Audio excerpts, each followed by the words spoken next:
Halo semuanya, perkenalkan nama saya Yola Medistia dengan NIM 14056230024 dari Prodi Pendidikan Sosiologi Fakultas Ilmu Sosial dan Hukum Universitas Negeri Jakarta.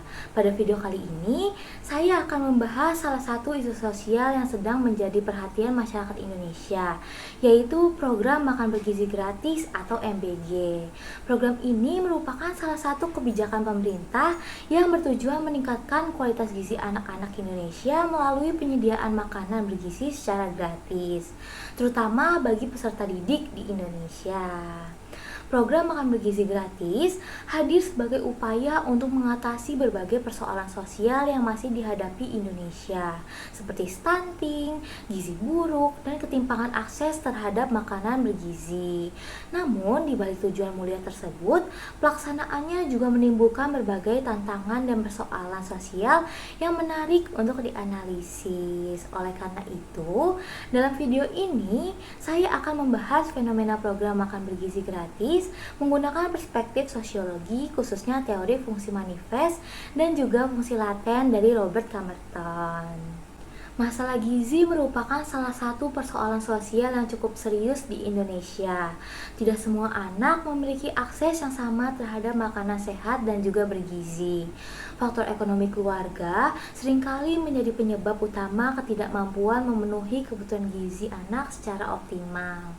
Melalui program makan bergizi gratis, pemerintah berupaya menyediakan makanan yang mengandung nutrisi yang dibutuhkan anak-anak agar mereka dapat tumbuh dan juga berkembang dengan baik. Selain meningkatkan kesehatan, program ini juga diharapkan mampu meningkatkan konsentrasi belajar dan juga kualitas sumber daya manusia Indonesia di masa depan. Namun, dalam praktiknya, pelaksanaan program ini tidak selalu berjalan mulus.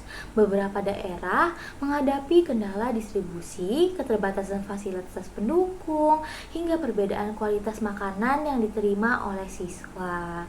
Kondisi tersebut menunjukkan bahwa suatu kebijakan sosial tidak hanya menghasilkan dampak positif, tetapi juga dapat menimbulkan berbagai konsekuensi yang tidak selalu direncanakan.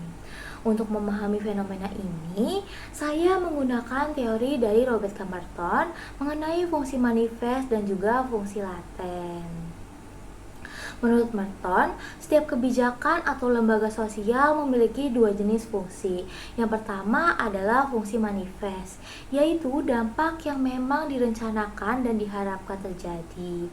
Yang kedua adalah fungsi laten, yaitu dampak yang muncul di luar tujuan awal dan seringkali tidak direncanakan. Melalui teori ini, kita dapat melihat bahwa suatu program pemerintah tidak hanya menghasilkan manfaat sesuai tujuan, tetapi juga dapat menimbulkan konsekuensi sosial lain yang perlu juga diperhatikan.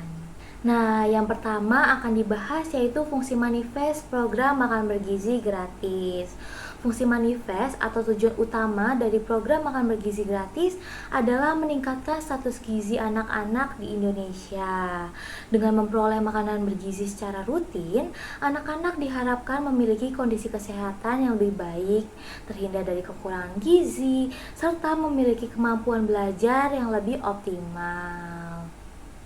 Selain itu, program ini juga bertujuan membantu keluarga yang memiliki keterbatasan ekonomi. Dengan adanya makanan gratis di sekolah, beban pengeluaran keluarga untuk kebutuhan makan anak dapat berkurang. Selanjutnya yaitu fungsi laten program makan bergizi gratis. Selain dampak yang direncanakan, program makan bergizi gratis juga memunculkan berbagai fungsi laten atau dampak yang tidak direncanakan. Salah satu dampak yang muncul adalah adanya perbedaan kualitas pelaksanaan program di berbagai daerah. Tidak semua sekolah memiliki fasilitas dan juga kesiapan yang sama, sehingga kualitas makanan yang diterima siswa dapat berbeda-beda. Nah, perbedaan kualitas pelaksanaan tersebut terlihat dari munculnya sejumlah kasus keracunan makanan pada penerima program makanan bergizi gratis di berbagai daerah. Pada April 2025, sebanyak 78 siswa dan guru dari MAN 1 Cianjur dan SMP PGRI 1 Cianjur mengalami gejala keracunan setelah mengonsumsi makanan MBG.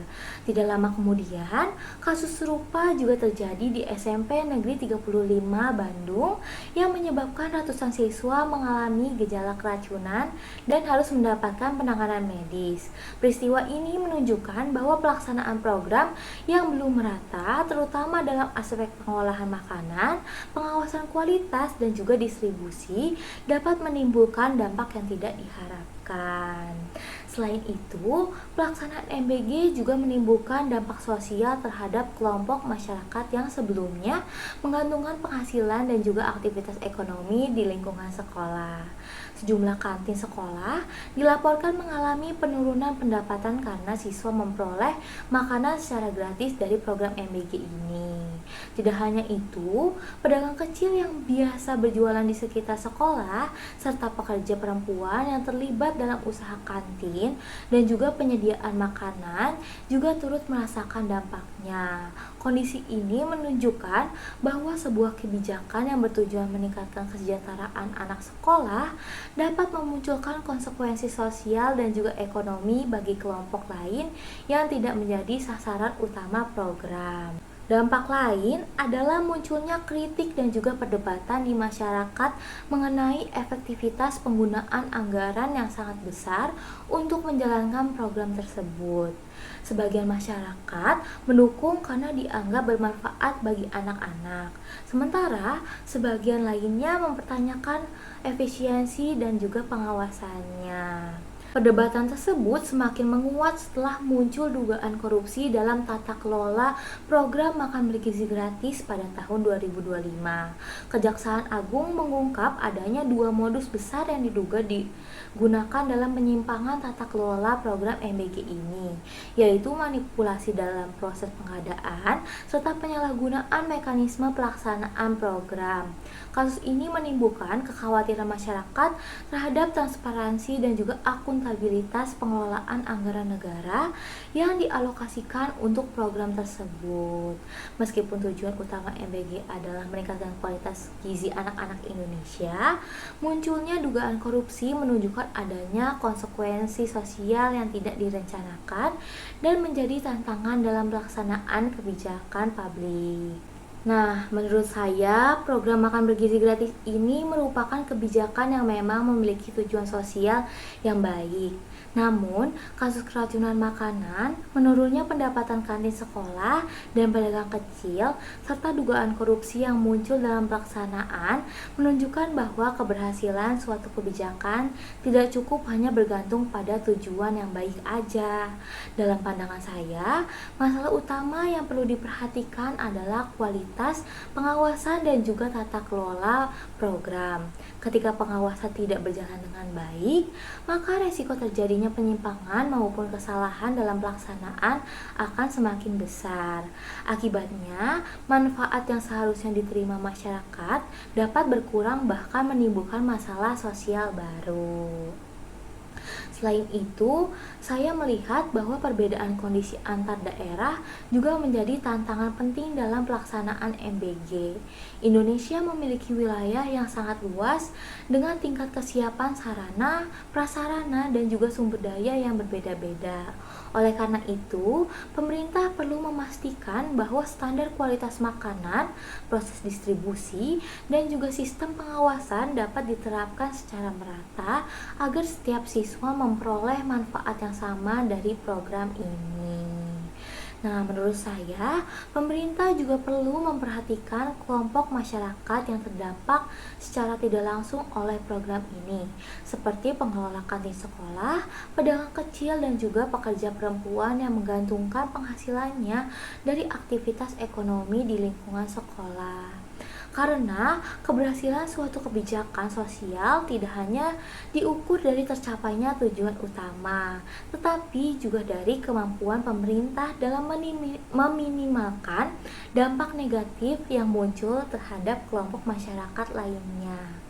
Dari perspektif sosiologi, fenomena ini menunjukkan bahwa suatu kebijakan publik merupakan bagian dari sistem sosial yang melibatkan banyak aktor, mulai dari pemerintah, sekolah, penyedia makanan, hingga masyarakat. Apabila salah satu unsur dalam sistem tersebut tidak menjalankan fungsinya dengan baik, maka akan muncul berbagai dampak yang tidak diharapkan.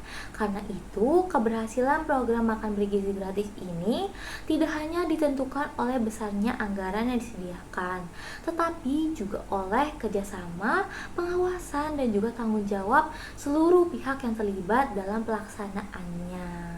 Berdasarkan pembahasan yang telah dilakukan, dapat disimpulkan bahwa program makan bergizi gratis merupakan salah satu upaya pemerintah dalam mengatasi masalah sosial berupa rendahnya akses terhadap makanan bergizi dan persoalan gizi anak di Indonesia. Oleh karena itu, program makan bergizi gratis dapat menjadi solusi bagi masalah gizi di Indonesia apabila dilaksanakan secara merata, diawasi dengan baik, serta didukung oleh sistem tata kelola yang transparan dan akuntabel. Sekian analisis dari saya, kurang lebihnya mohon maaf. Wassalamualaikum warahmatullahi wabarakatuh.